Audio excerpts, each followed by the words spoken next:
Wharton School of Business, where he went. Or number two, just like Trump Tower, he must have hired a foreign worker to do his own tweets. All right, now, we don't know whether that had anything to do with this announcement for Donald Trump that in about 27 minutes he's going to make, we're told, a major announcement in Fort Worth, Texas, but it has a lot of folks thinking it will be in response to Senator Rubio's comments a short time ago in Dallas, Texas. All we know is this tweet we're getting from Mr. Trump that will be at Fort Worth Convention Center. Big crowd, get there early, big announcement to be made. We don't know what's in store, but we're already positing some possible guesses. We've got Lachlan Markay joining us. We've got Dagan McDowell. Dagan, wow, what's going on here? Marco Rubio's been drinking some 5-hour energy. Doesn't it look like that? He's certainly energized by his performance last night. And it's hard to tell when you're watching on TV, but Marco Rubio is acting like he really got to Donald Trump. Maybe he saw something and felt something in his presence last night that we couldn't even see on TV. Here's the only problem, though. One, you have voters going out Super Tuesday and then March 15th to these primaries, Neil, and they're not coalescing around one non-Trump candidate yet. It's Rubio and Cruz that are taking almost an equal share of the vote in some states. That's going to prevent them from really overtaking his lead so far, number one. And number two, if Marco Rubio is doing something that people feel is inauthentic, if this is not the Rubio that people have gotten to know, I mean, he's being very sassy and funny, but if they think he's faking it, that doesn't help him. All right. Well, it's always hard to judge these things because it was unusual, these kind of comments, Lachlan, coming out of all people. Marco Rubio, who a few weeks ago was chastised for being robotic, repeating himself. Obviously, he's trying to shed that image. But this is taken to a whole new level. When you engage Mr. Trump on the tweets and responding to the tweets, then reading on air, then risking his wrath, is it a case that the candidate feels he has nothing to lose or that he's got a giant on the ropes? What do you think?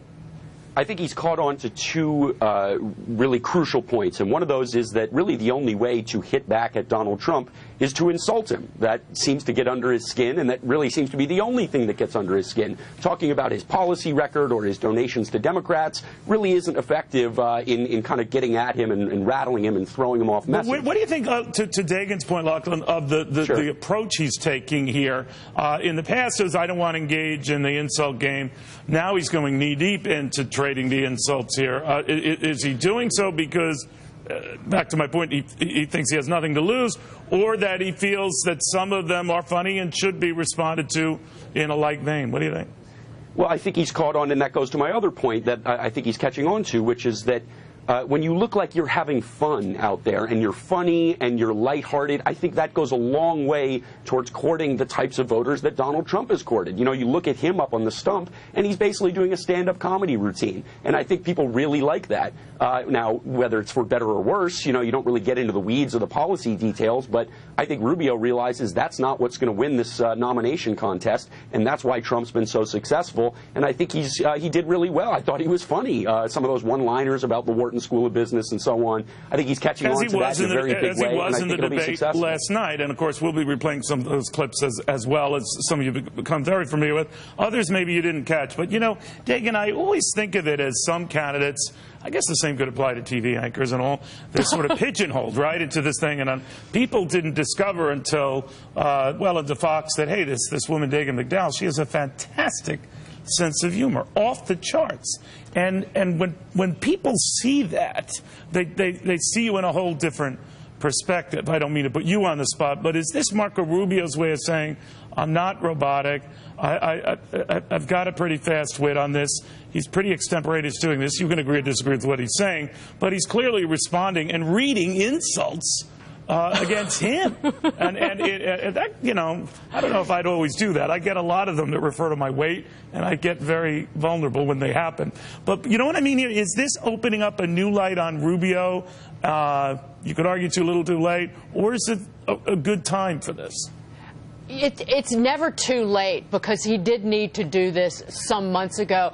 But part of it is, you've been bullied for so long by this guy who towers over you and winces and makes fun of you.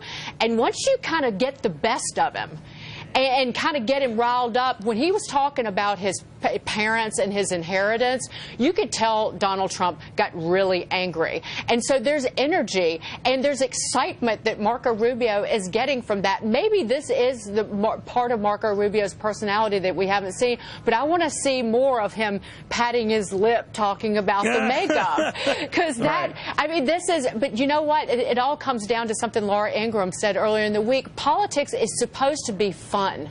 We're supposed to kind of enjoy watching this. And yeah, exactly. And I'll tell you, I watched every minute of that debate and I listened to every word and I had a doggone good time just by myself. And I don't mean to put you on the spot, young lady, but that's what people get jazzed about with you. You're engaged, you're having fun, you let her rip, people like it. And Lachlan, I could think of that with George Bush. Remember he was debating Al Gore? And there was a little moment, I think in the first debate, where Gore kind of stepped into his space. And Bush looked back and nodded his head as if to say, hey, you know, it was a little thing. But I think little things like that can define an impression. And maybe not a bad one. I mean, obviously, Donald Trump has a great sense of humor and great at zingers. Now the question is how he's going to respond to a guy who might have a pretty good sense of humor himself and also isn't afraid to unleash some zingers. What do you think? Well, I think, you know, clearly the two candidates who, you know, this has become more of a two-candidate race after that debate than it was before, well, wait a minute. in my opinion. Ted Cruz could do a stand-up act to Caroline's later on, so not so fast, young man, but go ahead. Well, I mean, I thought Cruz came off as a little bit stodgy, and, you know, he was certainly on offense, but he didn't have that same sort of punchy, humorous, almost dramatic flair to him that we saw from Rubio. Whether or not that was staged is almost irrelevant. And I think, you know, Cruz maybe is not as much of that type of politician. I don't think he has that same humorous side to him. And I think that could end up hurting him in an election where, for better or worse, entertainment seems to be the driving factor. Neil, can I just add one quick thing? Sure. Marco Rubio gets major respect last night for being able to kind of land punches against Donald Trump while he's bullying him and still do it with a smile. Because you know, how many people have I had to take on the air over the years, and I get to the point where I really want to bite the tip of their nose off. I'd never know that. Yeah. But no. But I'll tell you, you know, it's very interesting here. We learn, and I think you know, Trump is the master at this game. Yep. But I'm wondering if we see suddenly in Marco Rubio like a little Yoda apprentice going on here where he's saying, you know, I could zing back here because the secret carrying card, Lachlan, as I see it, for Donald Trump is his irreverence, throwing right back at his opponents, kind of, you know, characterizing him in a swift, clear, concise, brutal way. And here you have a candidate who is willing to take it, lumps and all, and then throw it right back at you. Now, it could be, to your point about responding to the bully, but I'm wondering if it redefines things, or to our initial point, whether anything Rubio or Cruz did last night or what they're doing today is going to move the needle at this point. What do you think? Well, I think it's more of a response to a redefinition than a redefinition in itself. You know, this Trump phenomenon has, you know, sort of turned everything we thought we knew about presidential politics on its head. And when we came into the race, I think there was a consensus that this was going to be a very policy-focused election. You had a lot of accomplished governors, a lot of sort of wonky legislators that were going to duke it out on the policy details. Obviously, it could not be further from that, could not be further from the truth. And I think Rubio is picking up on that now. Better late than never, but he's really the only one who is, I think. Yeah, so far.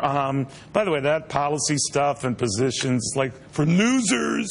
All right, guys, thank you very much. It is interesting, and we're having some fun with it here to put this in perspective because